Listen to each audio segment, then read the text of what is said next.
నకిలీ మద్యం కేసులో జోగి రమేష్ సోదరులను సిట్ అధికారులు కస్టడీలోకి తీసుకున్నారు. మరింత సమాచారం మా ప్రతినిధి సూర్యారావు అడిగి తెలుసుకుందాం. సూర్యారావు, చెప్పండి, జోగి రమేష్ సోదరులను కస్టడీలో ఎన్ని రోజులు ప్రశ్నించనున్నారు?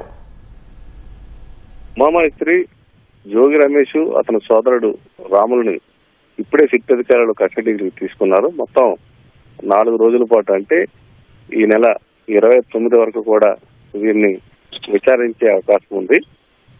వీరు జ్యుడిషియల్ రిమాండ్ లో నెల్లూరు జిల్లా జైలు నుంచి ఉన్నారు. అక్కడి నుంచి వీరిని ఉదయం తీసుకొచ్చారు. సుమారు 5 గంటల సమయం పట్టింది విజయవాడ చేరుకోవడానికి. ఇప్పుడు ఒక పావుగంట క్రితమే వారిని సిట్ అధికారులు కస్టడీకి తీసుకున్నారు. ప్రధానంగా ఇక్కడ అయితే ఈ గురునానక్ కాలనీలోని ఈస్ట్ కార్యాలయంలో, ఎక్సైజ్ కార్యాలయంలో పటిష్ట బందోబస్తు ఏర్పాటు చేశారు. అటు గురునానక్ కాలనీ నుంచి కానీ, ఇటు మాధవి ఫ్రైడ్ హోటల్ నుంచి కానీ ఎవరిని ఆ ప్రదేశానికి, విచారణ ప్రదేశానికి రాకుండా కట్టుదిట్టమైన ఏర్పాట్లు చేశారు. ఎలాంటి ఇబ్బంది లేకుండా ఈ విచారణ కార్యక్రమాలు 4 రోజుల పాటు నిర్వహించేందుకైతే సిట్ అధికారులు ఏర్పాటు చేశారు.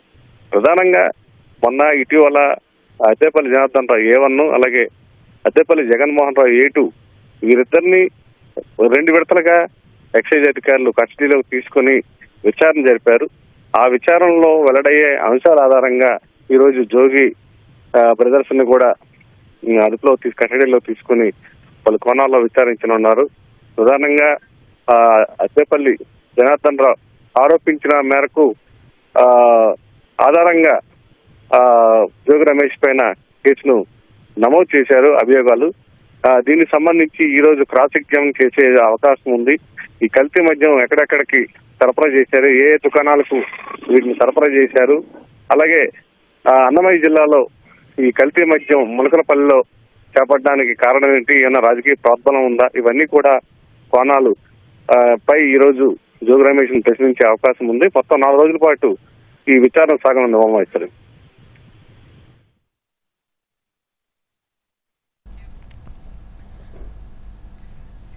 ధన్యవాదాలు సూర్యారావు.